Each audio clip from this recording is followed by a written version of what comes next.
think I'll take advantage of the expected hush and kick off this evening. My lords, ladies and gentlemen, on behalf of the board and staff of APEX Scotland, I'm delighted to welcome so many of you to the 2012 APEX lecture.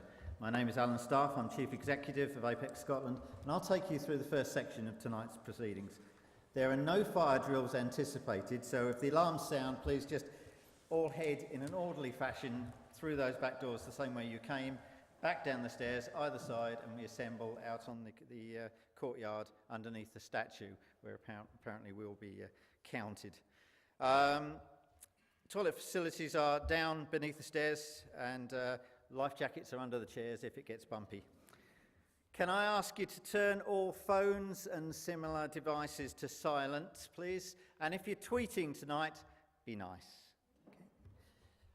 As usual, I'm really happy to announce tonight the publication of the APEX Scotland Annual Report for 2012, but if you're looking for it in your packs, you'll be disappointed, as we've made a deliberate decision this year to ensure that where possible, we spend our money on delivering high-quality client care rather than on luxuries.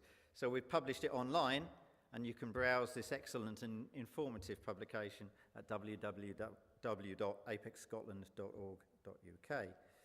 In it, you're going to find snapshots of the work we do, the developments of the past year, especially in the area of desistance and reducing reoffending, and in establishing our first social enterprise, all cleaned up.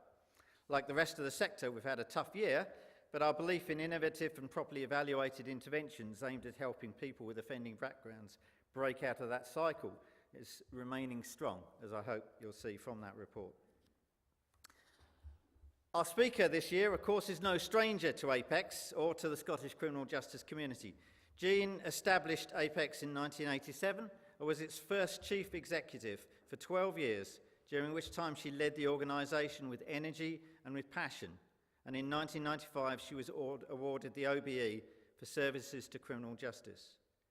She has served on a number of Scottish Government commissions, including the Maclean Commission on Serious Violent and Sexual Offending, and the Cosgrove Expert Panel Commission on Sex Offending.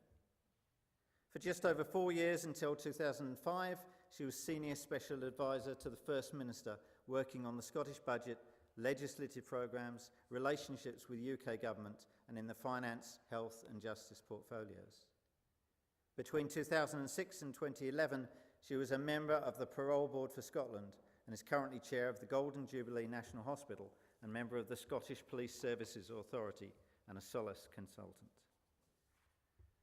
On this, the occasion of our 25th anniversary, it seemed fitting we should ask Jeane back to reflect on the changes she's seen and offer her thoughts on the direction of travel of the Scottish Criminal Justice Programme. And I'm personally really looking forward to her observations, which I'm sure is going to offer, in the tradition of the APEX lectures, a challenging and thought-provoking evening.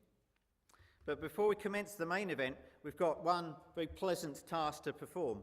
Sam Dow and Betty Crawford were two highly valued members of staff for APEX, whose non-judgmental but challenging approach to service delivery epitomised the values and ethos of APEX. Each year, in their honour, we ask staff groups to nominate an APEX service or team that has demonstrated creativity or innovation in their approach. The Sam Dow Memorial Award is given to service or team that has shown outstanding community engagement and benefit, and the Betty Crawford Memorial Award is given to work with young people in developing desistance and skills to move them out of offending behaviour. And I'm delighted to ask Jeane to present these awards, and you'll find presentations on the winning projects through the back during the reception.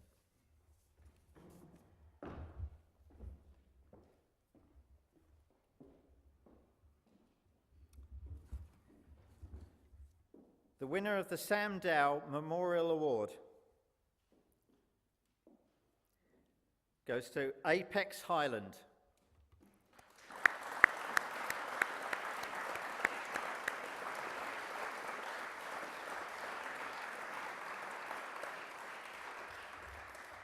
Working with local charity The Simpsons Memory Box Appeal and using equipment provided through community cashback funding, service users on fiscal or payback orders worked to create a tranquility garden in Inverness, creating a lasting resource for the community, whilst learning new skills and developing a real sense of community ownership. Receiving on behalf of the team is Alistair MacDonald. Thank you, Alistair.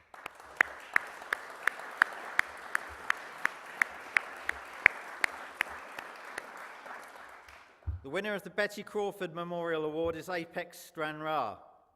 Working in partnership with Auchenbury Farm, this team, recognising the mainly rural nature of their community, developed a programme teaching rural skills and employment experience among young trainees, which not only gave the users a new experience, but challenges them to take interest and ownership in their rural heritage, and has led to significantly improved numbers going on into jobs or further training. Receiving on behalf of the team is Vicky Binney.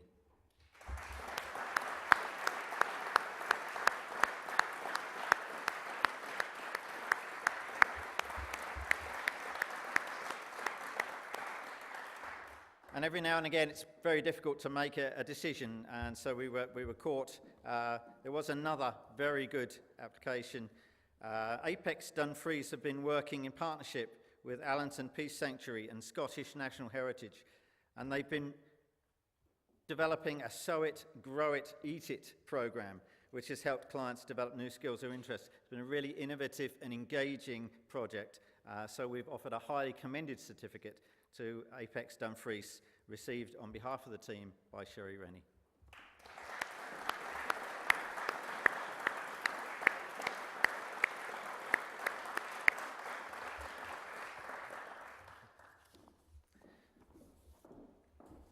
I'll now hand over to Mike McCarran, Chairman of the Board of Scotland, of Apex Scotland.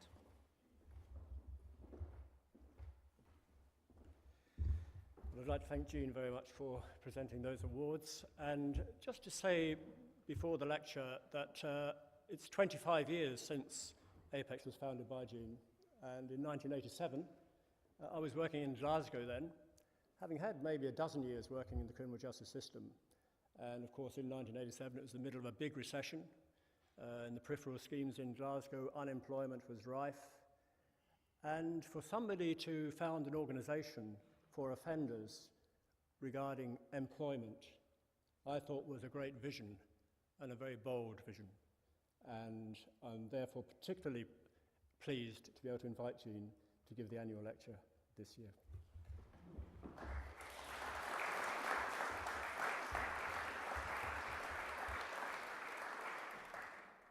Thank you very much. I am delighted to have been invited to give tonight's 25th anniversary Apex Scotland lecture.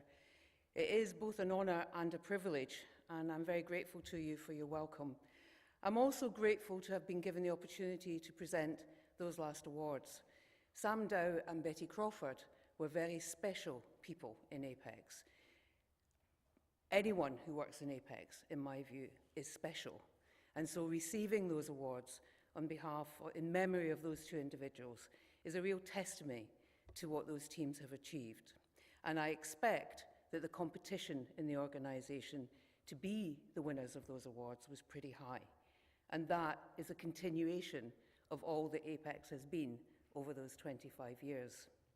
It's very kind of you, Mike, to say it was a bold vision. I have to tell you, my mammy thought I was daft. Let me start by offering my congratulations to the whole of Apex Scotland for the important work you do and have done consistently for 25 years. You have positioned yourself as a leading third sector organisation in Scotland with a particular specialism in the field of employment, education and training for those with a criminal record, and more recently in the areas of desistance and prevention. This is vital work, not just for those who use your services or for the criminal justice agencies who are represented here tonight. It is vital work for every citizen in Scotland. Encouraging, supporting, training and helping a person with a criminal record begin to rethink their attitudes, find a job, restore their life, significantly reduces the likelihood that that person will commit more crime. Your work contributes directly to the safety that each one of us enjoys. 25 years, what a long time that is. Clearly, I was but a girl, a mere child at the start of that journey. There is always a choice when faced with a lecture such as this. We can cover in some detail the many and varied changes in the world of criminal justice over those 25 years, and the world in which our criminal justice agencies serve. And indeed, there are many significant changes to consider. Or we can touch on some of that scope and breadth, but concentrate on one or two areas. I've chosen the latter. So let me apologise now to those of you whose area of particular interest I cannot give proper attention to. I hope you'll forgive any omission and be assured that it will not be because I do not recognise its importance. I also have to tell you that you are a daunting audience. I doubt if there is a single one of you who knows less about the matters I shall touch on than I do. I'm not an expert in our legal system or in our criminal justice system, nor am I an expert on employment. So I've approached this as a liberating exercise.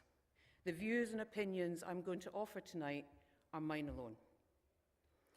But first, as Mike did, let's recall the world of 1987, or at least the economic, social and criminal justice world that Apex Scotland emerged into.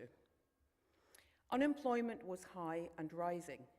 The UK unemployment figure for the time was 11%, and in Scotland that figure was 13.8%. Youth unemployment in particular was disturbing, and we continue to reap the social and economic effects of that situation. This was the world of youth training programmes and long dole queues. Recorded crime was rising, although not by as much as the public perceived it to be, and fear of crime was high.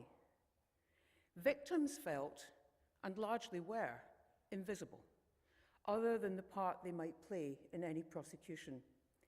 And the prevailing view of the UK government was that prison works. Not the most suspicious of worlds for a young Apex Scotland. Over the 25 years since, much has changed. Recorded crime is lower, perception of crime has fallen, and fear of crime, although reduced, remains too high, especially in certain areas and amongst some groups, including women and young people. Over those 25 years, unemployment dropped significantly and is now beginning to rise again. Our Scottish criminal justice system has a long and proud history, dating from the Baron's sons bringing back the principles of Roman law from their studies at Leiden and Utrecht to be the building blocks of our legal system, a system based on principle and reason. But I want to argue that in too many ways, the forward progress of our system is still too confounded by lack of reason and at times lack of logic. In the 25 years since Apex Scotland began its work, we have seen changes in the operation of our police service, the functioning of our courts, and in the organisation of our system of punishment and rehabilitation. Much of it for the good. A much needed recognition of the central role of the victim in the operation of the system. The integration of intelligence-led policing and the systematic targeting of serious organised and drug crime. Changes to improve the efficient working of our courts, to reduce delay and wasted time. Changes to the recruitment, selection and appointment of our sheriffs, sheriff principals and judges, which in my view, although not perfect, increases the transparency and the accountability that lies at the heart of independence. And significant changes in the role our prison service sees for itself and what we expect from it. Apex emerged in the days of prisoners on prison roofs, of prison officers as little more than turnkeys, of a prevailing attitude that said that anything more than feeding a prisoner and giving him a bed was a great deal more than he deserved.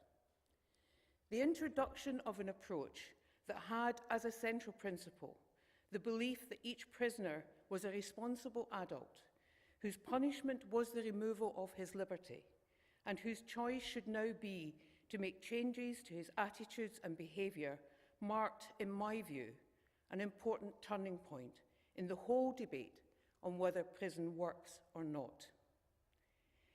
Over those 25 years, we've had commissions and inquiries on what to do about sex offending, serious violent and sexual offenders, short-term sentences, repeat offending, and most recently, yet another commission on women offenders.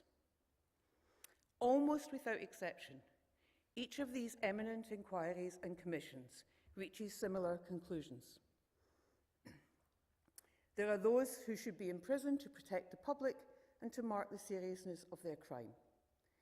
For these people and for other offenders, punishment must be matched by opportunities and encouragement to change, targeted rehabilitation to reduce the likelihood that they will reoffend. For the majority of repeat offenders, these opportunities have the best chance of success if they're offered in the community.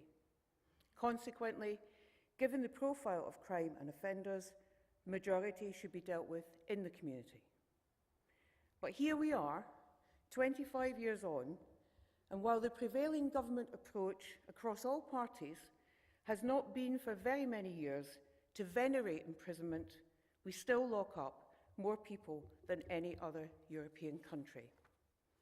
How can that be? We want to reduce crime, increase public safety.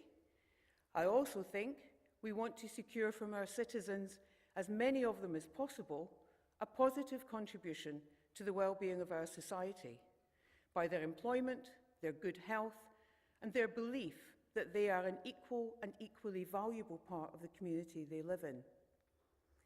Whilst it's true that too many of our offenders have very poor literacy and numeracy skills, too many have little, if any, formal education, and too many have little, if any, experience of employment, they're not stupid people. They have the capacity to make a positive contribution to their own relationships, to their families, and to their neighbourhoods. So despite all the improvements we've made in the past 25 years, all the increased understanding we have of crime and what causes crime, the academically gifted studies and the international research, why are we still confronting this issue of imprisonment? Why have we made so little progress in that time? I want to suggest 4 reasons. Firstly, the absence of any Scottish-wide, meaningful and honest conversation about crime. Who commits it, why it happens, and what do we do about it? We have polls and we have surveys. To some degree, we regularly check how folks feel about crime in their community and their country. But we don't talk about it. For most people, our courts and our prisons are unknown places. We don't really know what happens there. Our best idea might come from old episodes of Taggart. Entertaining, but not enlightening. And most of us firmly believe that we don't know any criminals either. One of the stories I recall from the early Apex years was our attempt to set up a training workshop in Easterhouse. Our approach was that unless a community accepted us, we wouldn't open up a facility. So we held public meetings, always lively affairs, and this one was no exception. At the end of the meeting, a couple of people came up to me and said, "Good luck to you, Hen. No saying you shouldn't do what you're wanting to do, but no here. The criminals are all across that motorway in Queensley. That's where you should go."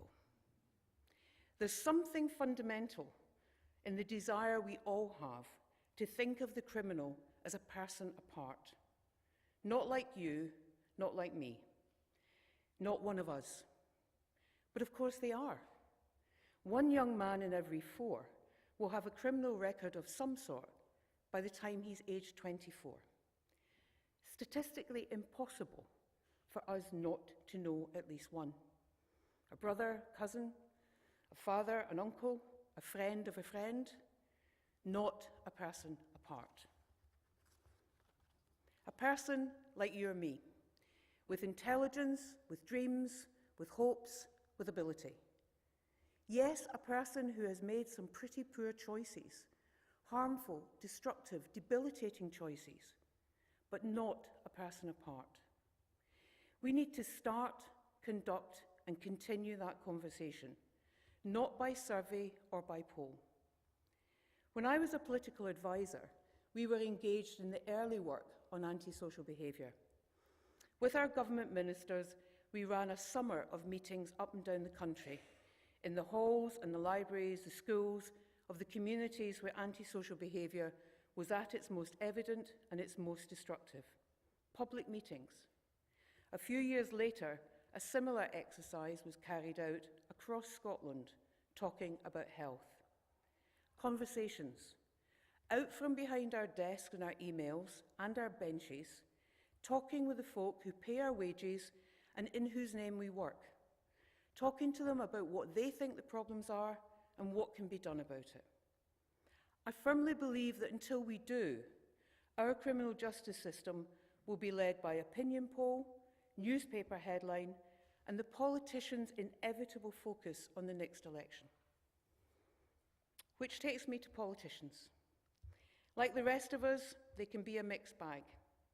But from experience, I believe that the overwhelming majority become politicians because they want to make a positive difference to their community and their country.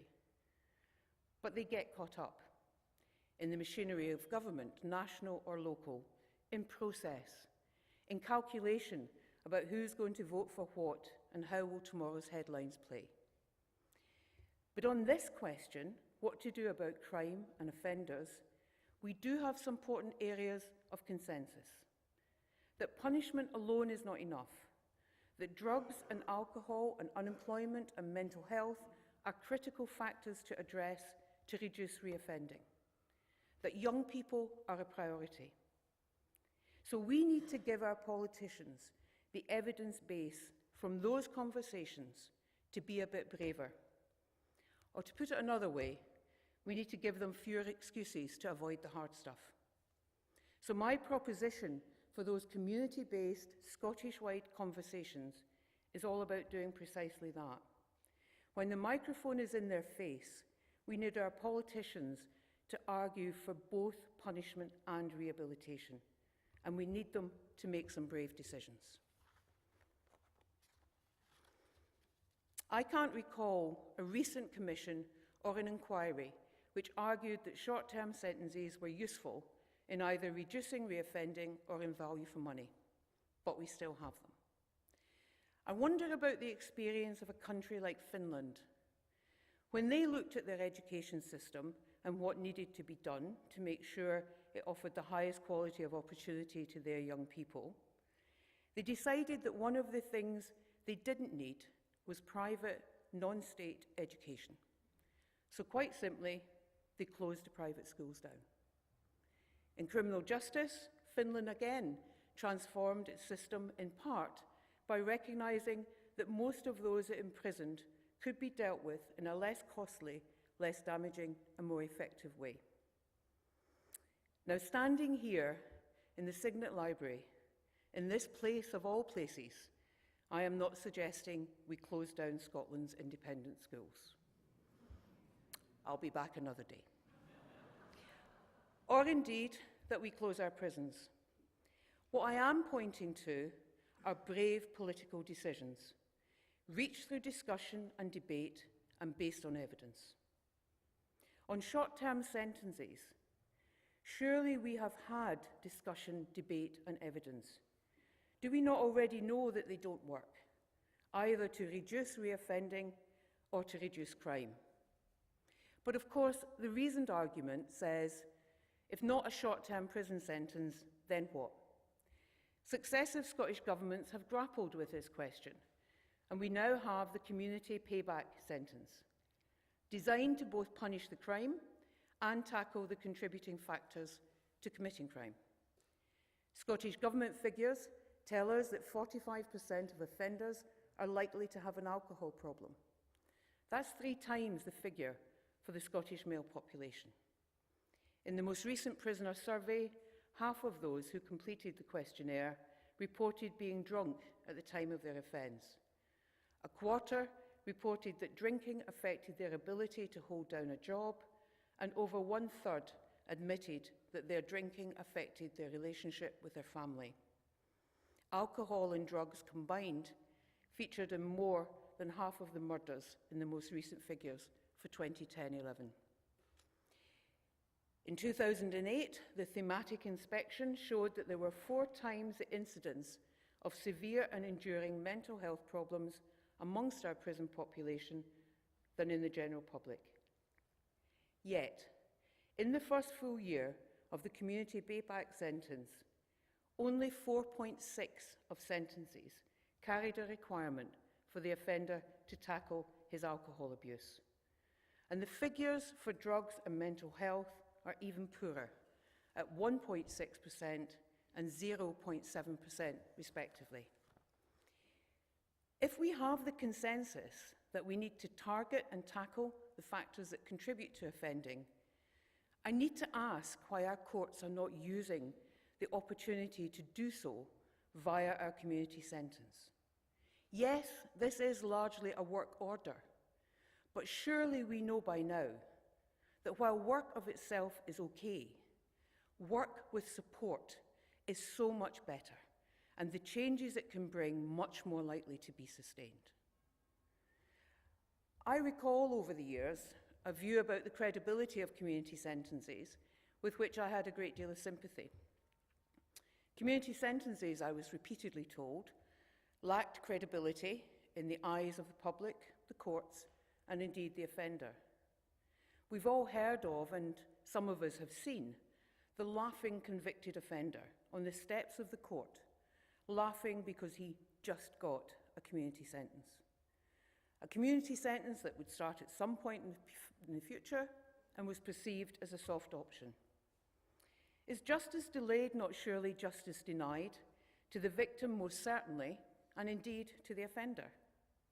If the offender sentenced to prison goes out one court door into the van that will take him to jail, why does the offender given the community sentence not go out another door, not into the street and away home with his pals, but into the community sentence office, where his sentence will begin that same day? If 90% of those given a community sentence in Glasgow can start that sentence on the very same day it is imposed, can we not do the same in every other part of the country? A community sentence that punishes by curtailing liberty and choice of movement, combines that with a requirement to tackle the factors contributing to offending, provides opportunities to practically turn things around through employment, training, education, housing, and one that starts the day it is imposed.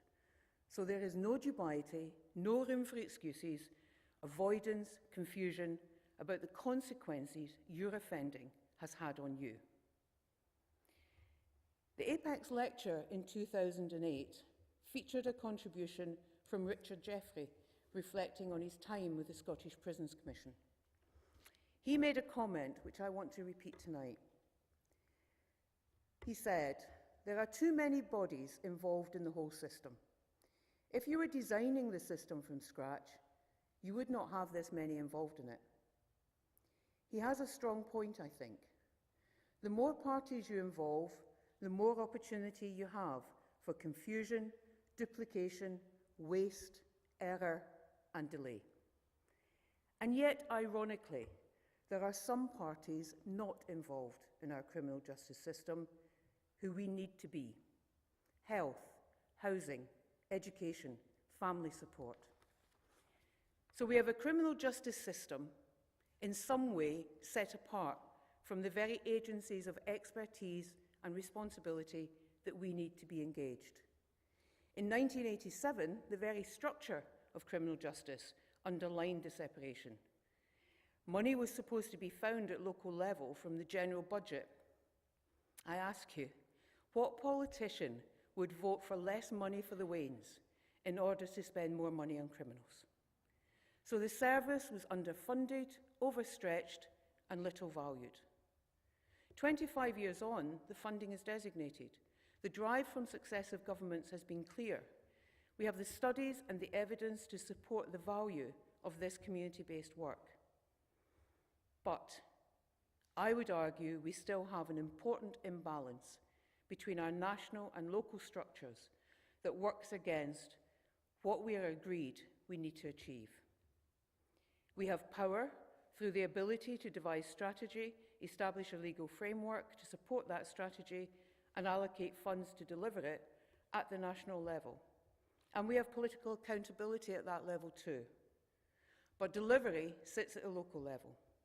Not simply the delivery of the community sentence, but the delivery of health interventions, housing support, family and education engagement. Do we have accountability there too? When the media or the public worry about crime or the rising cost of prisons or the softness of community sentences, do they knock on the door of their local council and demand to know what they're doing? Or do they take themselves to the Justice Secretary's door and the MSP's office? So we have, in my view, a structural obstacle squarely in our path.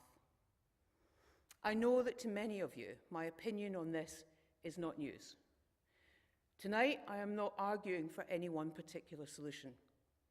But this is an imbalance that has fundamentally thwarted all our best efforts over many years.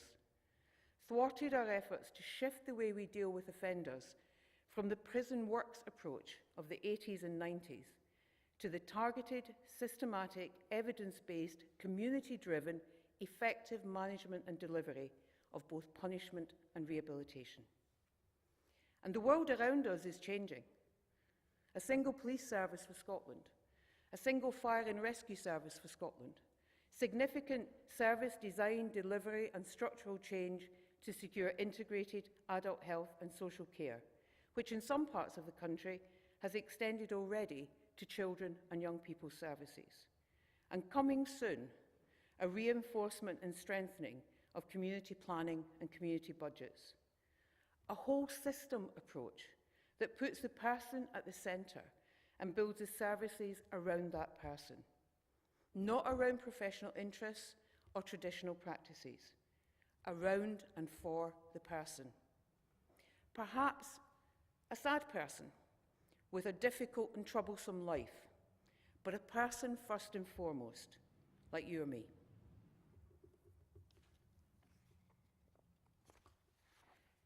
There is, I believe, a golden opportunity in this for all of us. Crime is complex, so too are the solutions we need to devise to prevent crime and prevent reoffending. But it's no more complex than health or social inequalities. Redesign is beginning there. From the work of the Scottish Violence Reduction Unit, we have the evidence, indeed we have the map, that shows us not only where crime happens, but where our repeat and young offenders are, their families, their schools, their wee brothers and sisters learning the tricks of that particular trade. Like the 3-year-old in his temporary foster home who sees a police car pass a living room window. He's not excited like your 3-year-old son or nephew or grandson might be. No, his words, what are they bastards doing now? 3 years old, already suspicious of the police, already knows that word. Do we need any more evidence to tell us that there is a pipeline working here, and we have the tools to interrupt it and divert it to more productive and healthier choices? The Angelini report gave us many very good and useful pointers. Rapid social circumstance reporting, multidisciplinary teams, intensive mentoring, supported and transitional accommodation, and more. And here, let me turn briefly to the third sector, our social enterprises, and of course, Apex Scotland. From day one, Apex has been innovative, imaginative, and entrepreneurial. In the world of third sector, that's the only way you survive. But it is a way that brings a great deal in imaginative thinking and in expertise born of practical experience in working directly with the people who commit crime and commit it again. Our UK government has, in my view, taken the deliberate choice to privatise welfare and employment services, a crime in itself, and one that shuts out the specific expertise of organisations like Apex, the WISE Group, Y People, SACRO, and many others. Had we a choice, I don't believe that any of our Scottish governments would have made that particular short-sighted decision. But we can engage those organisations in our work and use their experience and expertise to the benefit of our task. So can we redesign our community and prison criminal justice services using that whole system approach? Can we put to one side the current structural map and, using the evidence, design how the system should work? I know we can. It's not beyond our wit to do so. It is a question of will. We can, of course, do what we have, each of us, all too often done. We can say, it's not up to me, I do my bit. We can look around the room and wider and say it's not my fault, it's the courts, it's the police, it's the social workers, it's the politicians. We could even argue it's all much harder than people think. Crime is complex, the media makes people afraid. But none of that, 25 years on, is really good enough. We don't need another commission. We have the experts and the expertise to hand. In this room, in our universities, in our courts, in our police stations, in our third sector, from the victims and in our communities.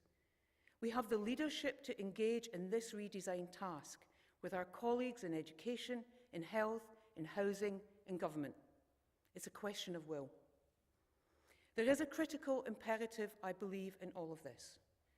The way by which we, as a society, both protect our citizens and deal with those who offend against us is a measure of our civilization, our maturity, and our humanity.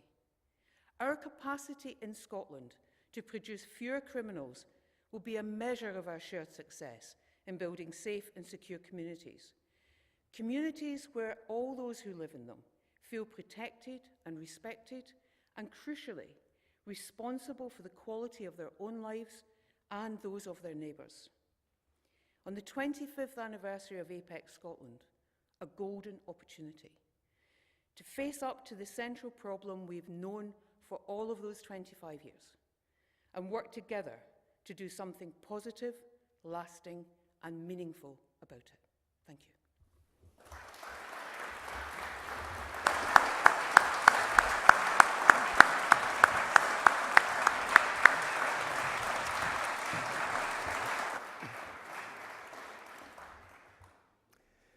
Well, I'd like to thank you very much, Jeane, for that. In my introductory comments, I had referred to your bold vision because I was looking, is that vision still there? And I think I have found it, and I'll give you the words where I find it. You might find it in different ways. And it is in that phrase about a whole systems approach, building services around the person. Importantly, I think, combined with the offender is not a person apart, it's a person like us.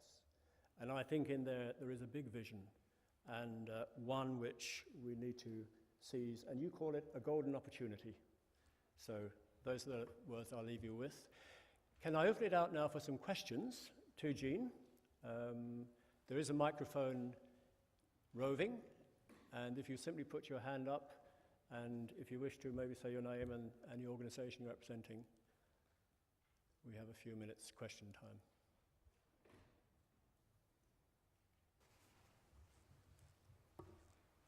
Oh, great, we're all agreed then.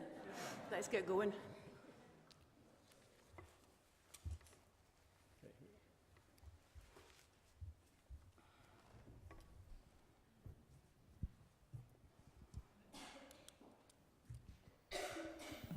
Andrew Coyle. Jeane, thank you very much for that stirring address. I was casting my mind back. I think I was probably Governor of Greenock at the time that you set Apex Scotland up and you came to have discussions about your vision. And as you correctly said, one of the big attractions of Apex was that it did not come from a criminal justice perspective. And I think what you underlined in your presentation is that actually is the key to reform. It's not, those of us in this room, by and large, will be from the criminal justice world. We will have broadly similar thoughts. We will agree with what you have said. But what Apex began the process of doing was taking the solution, as it were, outside of the criminal justice system, even in its difficult times. And I think those attempts have continued over the years. The prison system certainly is less closed than it was. I think there's probably much more work to be done outside by opening up the other bodies. That, I think, was one attempt that was made by in setting up the community justice authorities, which was on your watch, as it were. But the question the issue I'd like you to pick up relates to what you said about Finland and how they made a conscious decision to go down a different road. Finland, which in so many ways is similar to Scotland, but made a conscious way and have succeeded in going down a different road.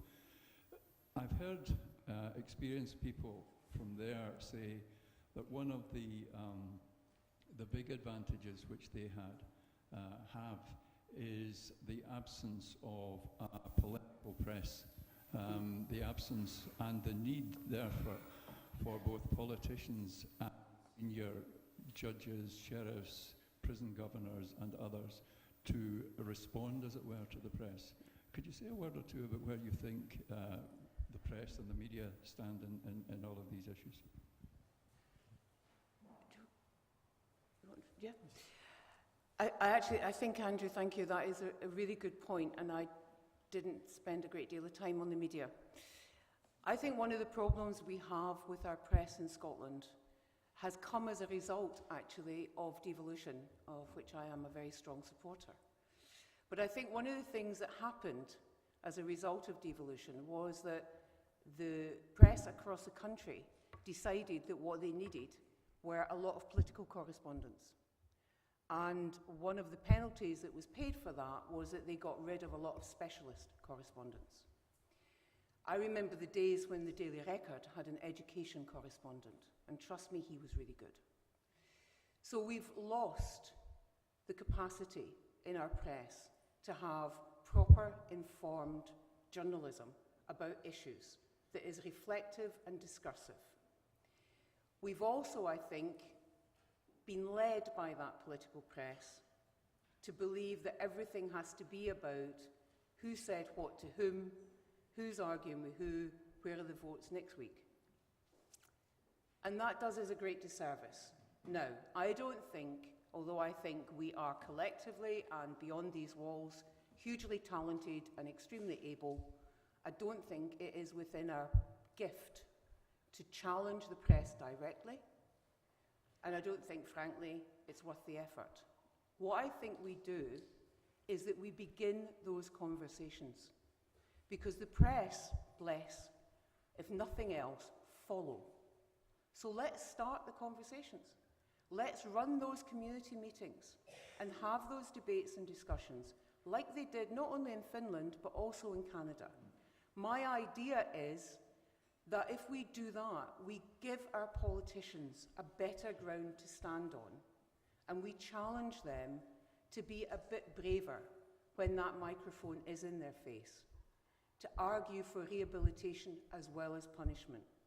We've moved away a wee bit from the arguments of the late 90s, early 2000s about who was soft on crime, who wasn't soft on crime. An entirely false and largely spurious debate, in my view. We've moved away a bit from that. We have, down the road, 120-odd MSPs in every council in the land.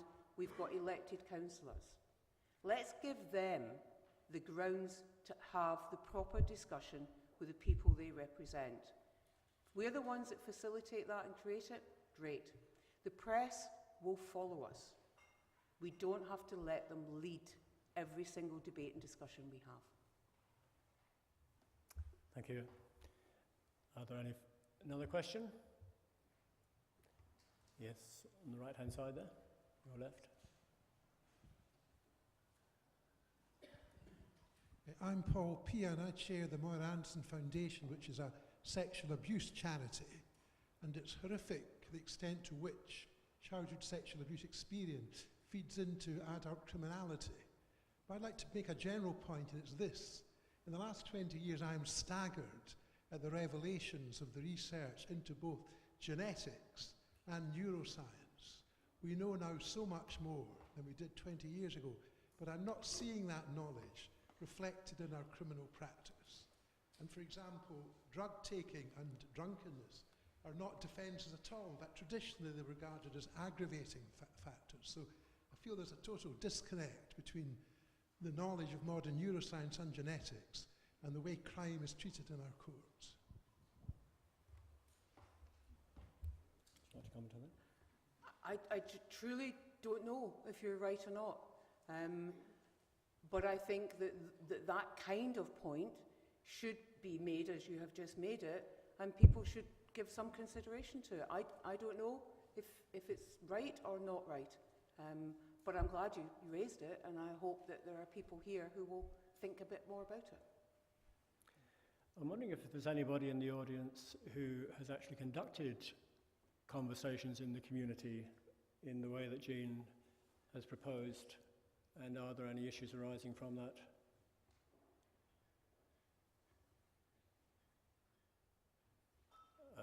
Hand at the back, maybe. Thanks very much. Lewis MacDonald from the Scottish Parliament, one of the politicians to whom Jeane referred. And indeed, in the same way as Jeane described the initiative over antisocial behaviour, it might be of interest to know that in Aberdeen, some 8 years ago, we managed to persuade myself and one or two colleagues to persuade the Sheriff Principal, the Chief Constable, and the Regional Procurator Fiscal to come out to a working class community in the inner city of Aberdeen and to sit down with an audience of some 200 to 300 local residents who had turned up with very little persuasion in order to make their points and to raise the concerns they had. And I think it was an extremely useful exercise, to the extent that it's something I think would usefully be pursued, not just in my community, but in other communities. And it was an exercise, I think, in which both the audience and the people on the panel heard things they had never heard before, and heard them from people with an expertise, either in the practice of the justice system or in the experience of communities. And I think it's important to say, and I agree with everything I think Jeane said, certainly all the points of substance in her presentation, but there's another element that I think I would add to the mix as an elected representative in Scotland today, and that is that for some communities, the actions of offenders raise a demand for respite as well as for punishment and rehabilitation. And that's why I think the point she made about meaningful community sentences is a very important point, because communities not only deserve protection, but they also want to know that whatever disposal the courts have decided upon will make a difference to their lives. Thank you. Do you want to make any comment back on that, Jeane? I think the only thing I'd say is that I recall discussions with victims of crime. And one of the things that was most striking, and these were actually people whose children had been murdered. And I expected, when I went into those discussions, to be given a really hard time, and that they would be arguing very strongly that locking the person up and throwing away the key was not nearly good enough. Actually, what I got from those victims, those families, was it was a hugely humbling experience, because the thing they wanted most of all, yes, they did want the person who had murdered their child punished, but they wanted recognition of the hurt and the harm that had been caused to them.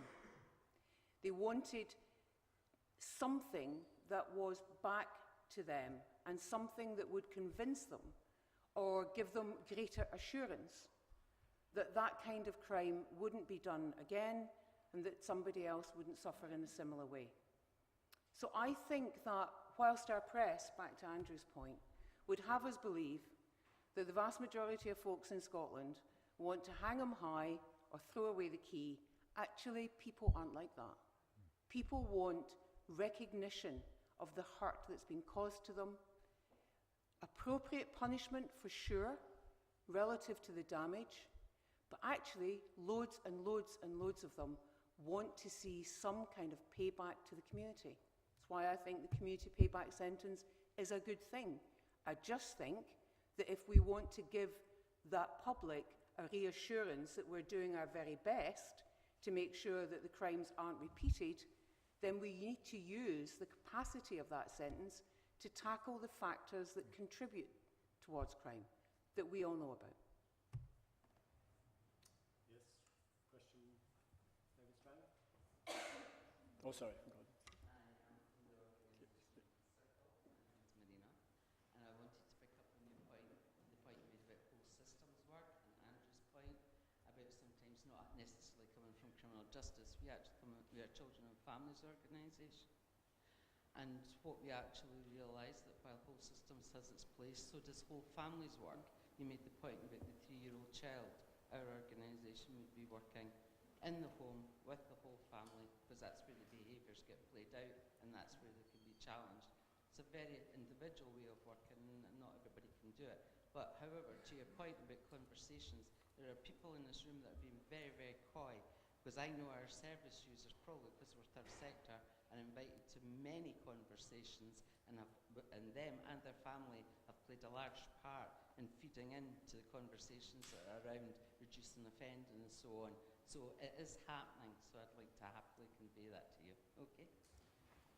Thank you very much. And we have 2 questions.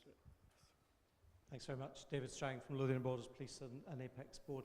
Thank you for your support for non-custodial sentences. And you made the statement that we imprison more people than other countries in Europe, and you asked the question, why should that be? And I suppose I'd want to ask that question back to you. I agree with you that there's not a punitive sense in the community when you speak to individuals, and we've agreed that amongst those who are informed, there is consensus that imprisonment doesn't deliver the results that some people think are wanted. So I just wondered what your own reflections were on why Scotland seems so keen on imprisoning people. Well, you see, actually, I don't think Scotland is, as a country, that keen on imprisoning lots of people. And that's the big contradiction, because I don't believe that the majority of people in Scotland think that the answer to reducing offending and repeat offending is more and more imprisonment.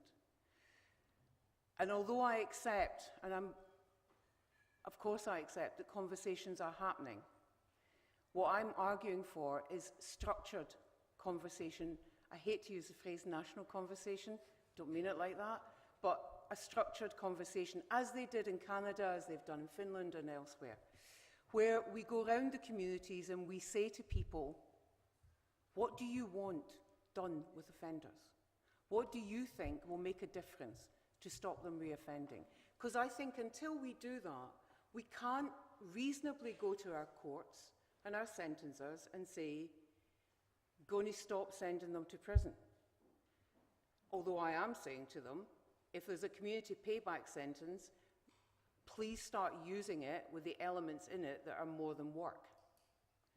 So I think the reason why we imprison more people is because I mean the criminal justice community and our press, have a belief that somehow that makes everything safer. And it doesn't. We know it doesn't. The public knows it doesn't. The public knows that people come out of prison and they reoffend. Actually, they come out of prison and are more likely to reoffend than if they'd done one of those community sentences. So I think there is a tradition and a perception that says that if you send someone to prison, we'll all be safer in our beds tonight. And in this room, each of us knows that's not true. What I'm asking for is that we take that out of this room and we argue that wherever we can, and we involve education and we involve health and we have those community meetings and we begin to change the perception of what the public think to the reality of what the public think. Thank you very much. Now we're moving towards the end of the question time, but I think there's still another question in the body of the hall. Yes? Hi, my name's Steve O'Rourke. I'm here representing the Centre for Alcohol and Drug Studies at University of West of Scotland. One of the things that you spoke about at length in your talk there was about the alcohol and drugs. Of course, it's a great interest of mine to look into these things. The Scottish Government has recently proposed a set of measures as far as alcohol is concerned, and the most popular, or the one that's grabbed the headline certainly, has been the minimum unit pricing. That's generated a whole debate amongst Scottish people at all levels of society, I would suggest, and perhaps not helped, of course, by the media, as you rightly pointed out also.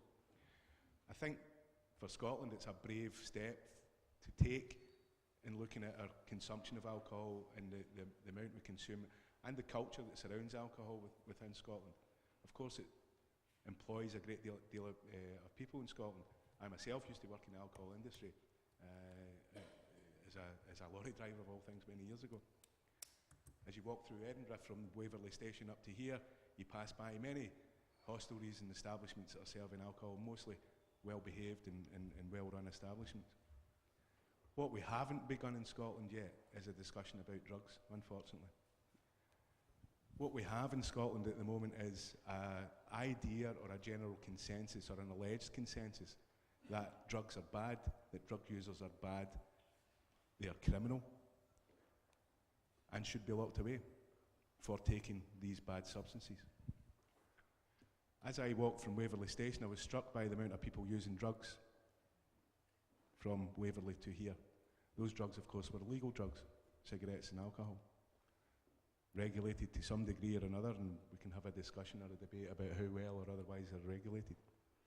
What I would like to ask you is, given that we have seen countries around the world, namely Portugal in particular, but also in Latin America right now, in South American countries, from Venezuela, Colombia, Peru, Bolivia, Ecuador, etc., places that are really blighted by this trade or the international criminal trade in drugs.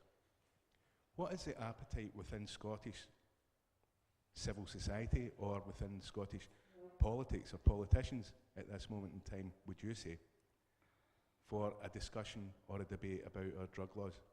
Because what I can see is our prisons being jammed full of people on relatively minor drug offences who have no rehabilitation offered to them, and they are put back out into the communities. That's a very pointed question. It's looking at the conversation about drugs and potential decriminalisation. Well, I don't know, because I'm not a politician, what the appetite is amongst our politicians to have a debate about the criminalisation or not of drugs, or the decriminalisation of certain ones. What I do know, though, is that there are too many people in our prisons who are there, often for relatively short sentences, for sentences that get longer because they're repeat offenders, and one of the critical factors in their offending is their addiction to drugs of some sort, be that alcohol or other substances. And I don't believe that those people are best served in our prisons, and I don't believe we best serve our prisons in what they're there to do by having those folks in them. So whether or not we have a debate and a discussion with politicians about decriminalising drugs, I want us to have a discussion about the real rehabilitative and support services that exist or not across our community to help people who are addicted to drugs or alcohol and are committing crimes, to begin to tackle that, because that's what we don't have. Okay, thank you very much, Jeane. Am I right in thinking that is all the questions in the hall? Nobody's left? One more, is there? Yes. That's fine, that's fine. Hi, my name is Nigel Graham and I'm a policy advisor in law reform in the Scottish Government. And the question I've got for you is the fact you're talking about conversations, community conversations.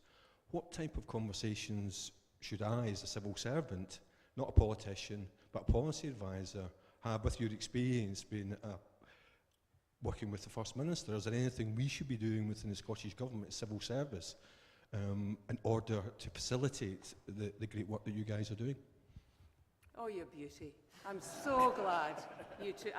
I could tell by the twinkle in his eye that that was going to be a good question. Yes, there is, actually. What you could do is go and have a look at how those antisocial behaviour conversations were structured, and they were structured in order to be part of accepted evidence in a consultation on a bill. So they were, if you like, validated by the involvement of one of our universities, I think the University of Glasgow. Also go and talk to your colleagues in health, start with Derek Feely, and ask him about the care conversations that happened around the country on reorganising the health service in Scotland and shifting the balance of the work from acute care into community care, something that is happening, and how they structured and organised those conversations. These aren't casual blethers, although there's nothing wrong with that. These are structured, organised conversations around a framework that bring in views and produce, in effect, a body of evidence that supports or not what the policy advice is that you're giving. It can inform the policy advice that you give. That's what I think you should do, and you'll love every single minute of it. Thank you very much. Now, is there one final question? Yes, we'll make this the final one. On Forsyth, I'm afraid I'm a journalist. Somewhat recidivist. I've been at it quite a long time, but I think you can perhaps excuse that, what did you say? I may have made some bad decisions in my youth. I was slightly dreaming. I thought I might have been dreaming at listening to what you were saying earlier, because I thought it could have been me that was saying it, because I do believe that there is a real problem with the breadth as well as the depth of journalism in Scotland today. In the 1990s, I used to run a weekly legal affairs radio programme on Radio Scotland. BBC decided that BBC Radio Scotland decided it no longer wanted to be basically Radio 4 at its heart. It was suddenly going to be Radio 5 at its heart. So it did away with not only my programme, but the specialist education programme, the specialist health programme, and so the memory was lost. The journalistic memory was lost. In the far-off distant, I'm interested in your comments about Finland, because in my very far-off distant journalistic career, I worked on a food programme on Radio 4, and Finland at that time was the heart attack and stroke capital of the world. And just as they overhauled the criminal justice system and their education system, they're now the healthiest amongst the European countries. My question is that you referred to the Angelini report on Cotton Vale and the analysis in there of the problems of drug addiction, mental health problems, etc. And I do have a clear impression that the Scottish Government is suddenly going to do something about Conton Vale, getting people out of Conton Vale.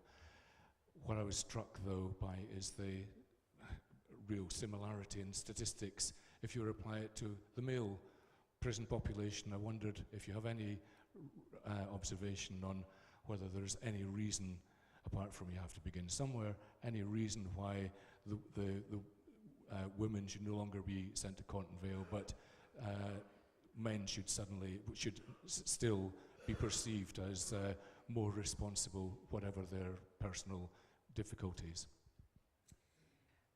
I think a couple of things. First of all, can I say I do think you made an important point that I omitted, and that is in terms of the media. Although I said what I said about journalists and I don't take it back, actually one of the worst sets of decisions that have been made are at editorial level, where programmes have been taken away, budgets have been cut, and if Radio Scotland thought it was becoming Radio 5, it's clearly now decided to just be a sports station. And personally, even one programme about football is one too many.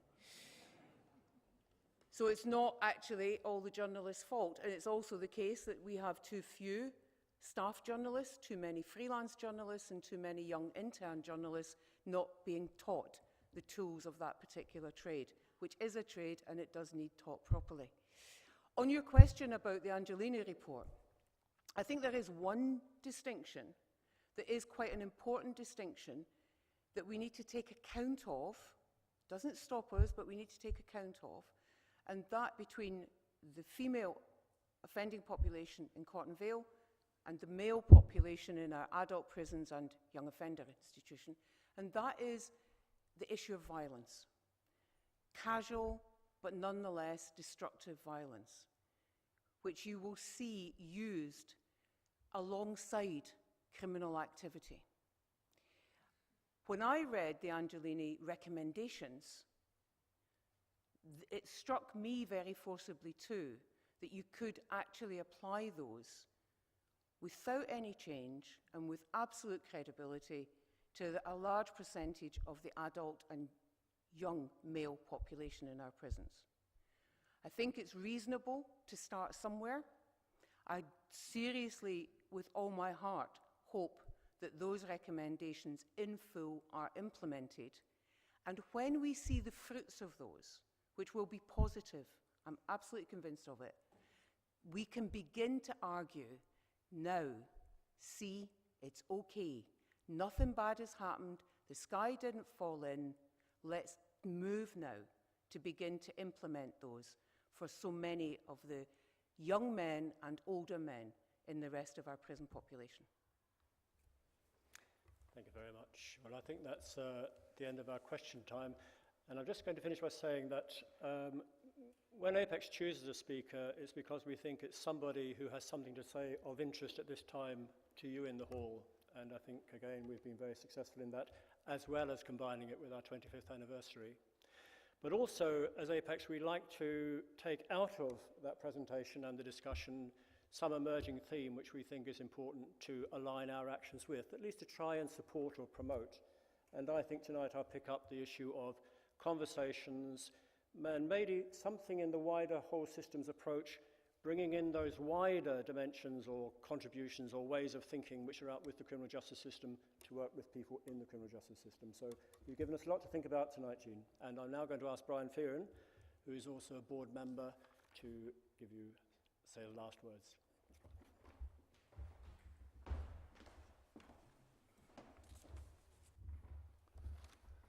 I don't know if the phrase plenary speech scares you as much as it does me, but I promise to be very brief.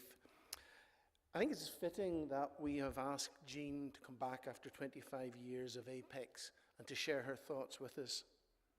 Like Mike, I met her in 1987, and like him, I remember the energy and commitment for a fairly unpopular area of work with offenders, unpopular with managers, unpopular with politicians. And Jeane had to get through that to get on past people like me who guarded local government finance as if it was our own, because we had lots of interesting things to spend it on that we knew politicians liked better.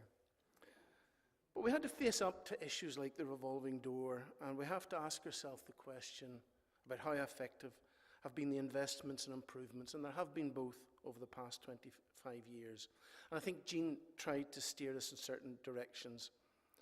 Although I thought the comment about politicians to be brave just made me think of Sir Humphrey terrifying Jim Hacker. I thought Lewis MacDonald responded to that very well. To the political advisor who spoke near the end of the questions, don't for goodness sake go back to the First Minister and ask him to be brave. Find another way to communicate that, I think. But Jeane said in her speech tonight that there is a lack of a structured conversation about crime and addiction, and she was able to point to examples in Canada and Finland where those have taken place. And the representative of the media, who also bravely spoke out, said, well, you know, if Finland can turn around from being the heart attack capital of Europe or what have you, well, these are words we hear about Scotland. So I think we can go there. But I'm going to disagree with Jeane, because she said one sports programme or one football programme was one too many. I just think that a lot of things have happened in sport in the UK and in Scotland over the past year, and I think there are things that might emerge from that that might tell us a little bit about having structured communications. I'm not going to say anything more about sport than that, But there are interesting things that I think people never thought would happen, and perhaps that is something to tell us about communication. I liked it when Jeane said criminals are not people apart. I think if you agree with that, and I think we all do, then we cannot exclude them from employment, from education. And I love Jeane's reference to the fact that they had their hopes and dreams, and how she linked criminality to family support, or the families they grew up in. And I think I keep reflecting that. I think Jeane has been a critical friend here tonight. And 13 years into devolution, we can't be satisfied with what we've achieved. But at least we're being asked questions, and Jeane has posed challenges for us. And Mike has said Apex will certainly rise to those challenges. We have to, I think, respond to the biggest challenge of all. How do we speak to those who don't agree with what many of us here do believe in? Because Jeane's values in 1987 were what engaged us, and they engaged me, and I hope you here tonight. It was those values that I think are at the heart of Apex and the heart of what Jeane wanted to do. I think she's brought them back to us tonight, and for that reason, I'm grateful. So before you go to enjoy the reception, could I ask you once again to thank Jeane for her contribution?